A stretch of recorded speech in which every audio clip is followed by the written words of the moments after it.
Hello everyone, I'm Rena. Many people wondered when did Beetlejuice fall in love with Lydia exactly. In the first movie, he was desperate to get out of the model and marry someone in order to remain permanently in the land of the living.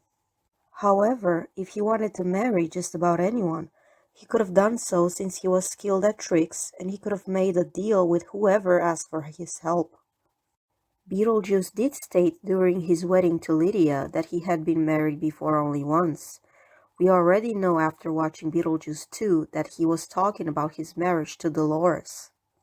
From Juno's statements, the newspaper Beetlejuice was reading, but also from what Beetlejuice stated himself, he did have other clients he worked with before Adam and Barbara. However, it is possible that Juno's mission was to warn everyone recently deceased about not to summon Beetlejuice.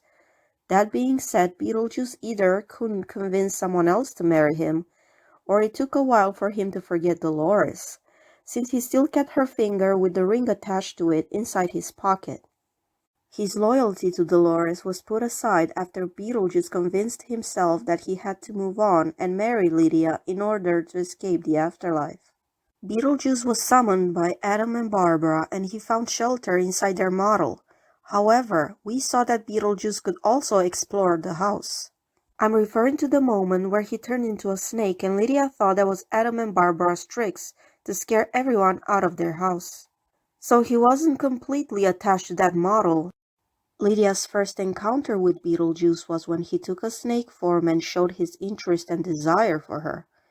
She only officially met Beetlejuice after she kept searching in the attic for the Maitlands, who were gone into the afterlife.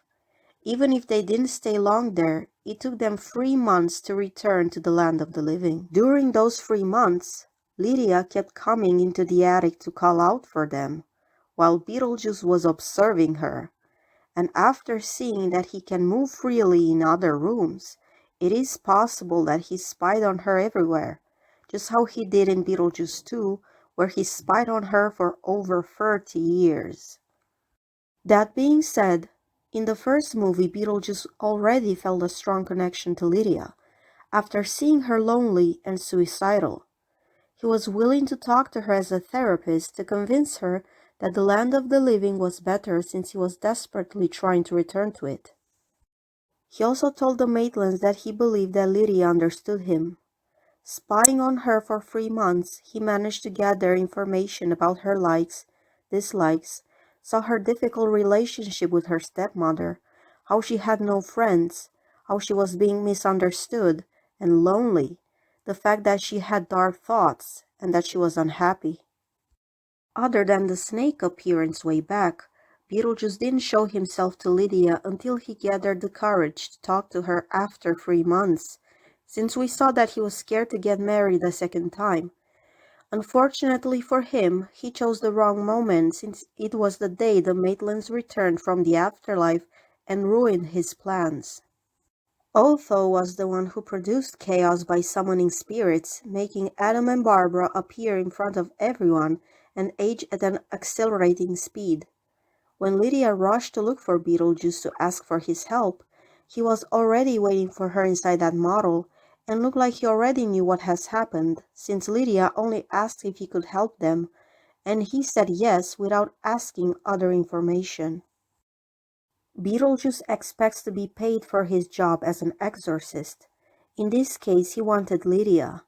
We have to appreciate the fact that he gave Lydia a stunning dress, flower bouquet, and he also said that he talked to the caterer who hired a great band.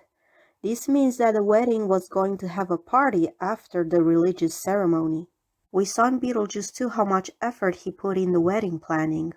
There we got to see the wedding cake that was missing in the first movie. Also the music and the dance of the newlyweds. Beetlejuice made the wedding contract official by forcing Lydia to sign it. He didn't want to lose her like he did the first time. Lydia continued to live in the same house where she started hosting that show. She did go up into the attic when she took her husband's things and photo album after his death. Lydia continued to spend time with the Maitlands until they found a loophole to move on.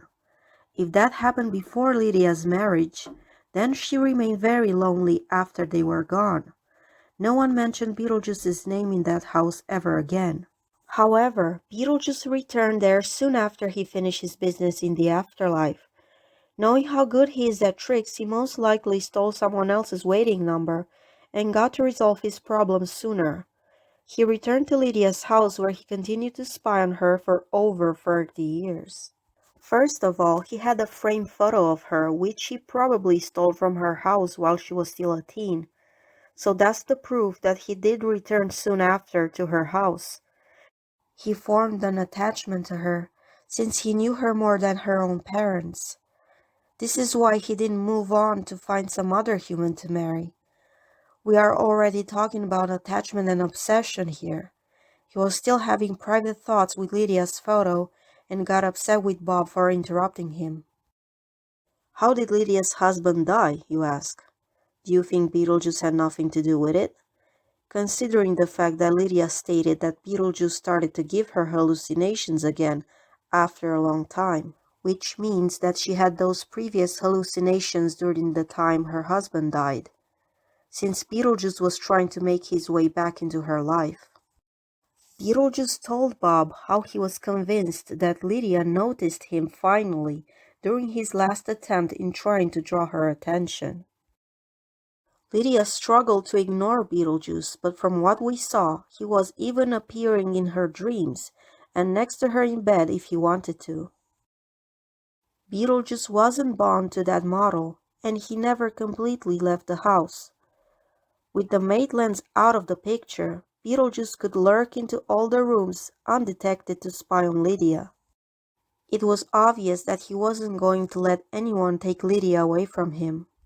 Considering how badly he scared Rory and how he impregnated Lydia with magic in front of him to show his possessiveness and to prove that Lydia belongs only to him, it's safe to believe that Beetlejuice also contributed on Lydia's first husband's tragic death. Beetlejuice continued his job as a bioexorcist to occupy his time and only observe Lydia from afar. That was probably during the time when Lydia's hallucinations stopped appearing, but reappeared as soon as Rory got close to her. After seeing that he wanted to marry Lydia again, it is safe to say that he will stop at nothing until he will succeed. Thank you for watching.